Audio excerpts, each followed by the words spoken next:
And Elanga is someone who's played Premier League football, he's played in Europe, and he's always looked really threatening. Forest are snapping him up for 15 million. That's phenomenal business to me. What's Elanga going to bring to Nottingham Forest for Forest fans who aren't as familiar with his game? He's definitely going to be someone who's looking to run in behind. He's a threat. He's actually deceivingly really good in the air as well. Yeah. He's got a touch of the Buendia about him. He's got a great leap on him. He's as quick as any player in the league. It was a bit of a shame for him last season because he didn't get the minutes. Do you think it's a shame? I feel a bit sad, to be fair, because when he came in, obviously towards the end of was Rangnick's season, wasn't it? And he was pretty much playing week in, week out. He was the best player in your team. He scored that goal against Atletico as well. Mm-hmm. Great goal in the Champions League, and he looked like the new kid on the block.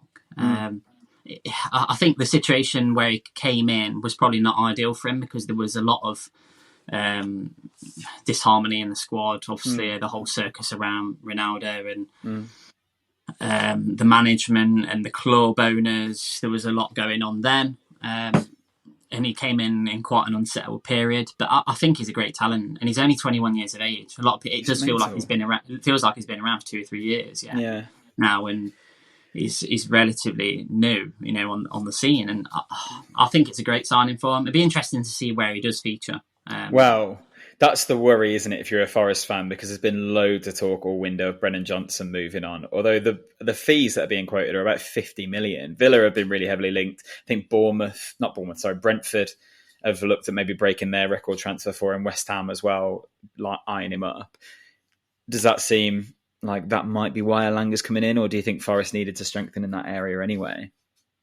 No, they needed to strengthen in that area anyway, because if the likes of Brennan Johnson does get injured, then there are a lack of I feel faces in there who can probably come in and fill those boots. So I think it's an addition. I can't see Brennan Johnson leaving, and to me, I think he's at the right club.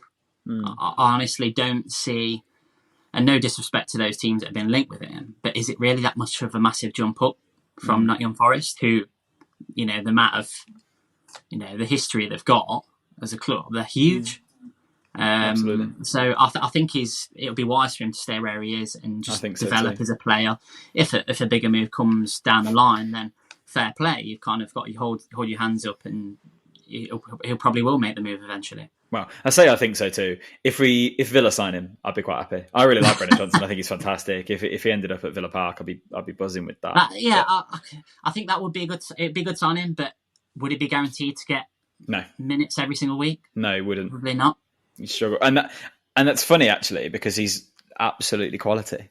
That's not me saying anything about him not being good enough for Villa, but just right now, looking at how Emery likes to play and the faith he's got in someone like Ollie Watkins, I don't see Brennan Johnson coming in and taking Watkins out the side, for example. Maybe he could come in and play off the left with Diaby on the right, but I think Forest fans will be excited for the fact that, really, is anyone going to put the kind of figures up that they are demanding? Because they can demand it. We've seen that happen so many times in the Premier League, where a player is, at a club like that, a player is worth more to that club than they are to anyone potentially eyeing them up, because replacing them is impossible.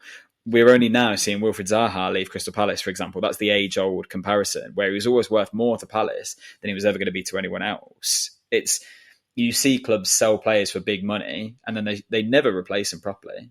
Like, look at Villa selling Grealish. We signed Buendia for 30-odd million because you're never going to spend 100 million on a replacement. It's impossible. So what would Forest do? Bring in Elanga for 15, reinvest in the other areas of the squad? It probably makes them weaker. They may as well hold on to him while they can, it feels like. Yeah, and I think if you look at, obviously we mentioned about Moussa Diaby, and I think the only thing he's probably got going against him is not Premier League proven yet. So there are question marks whether he can do it in the Premier League. Obviously, we know Brennan Johnson can. So that's kind of added into his price tag as well. It's true. Really.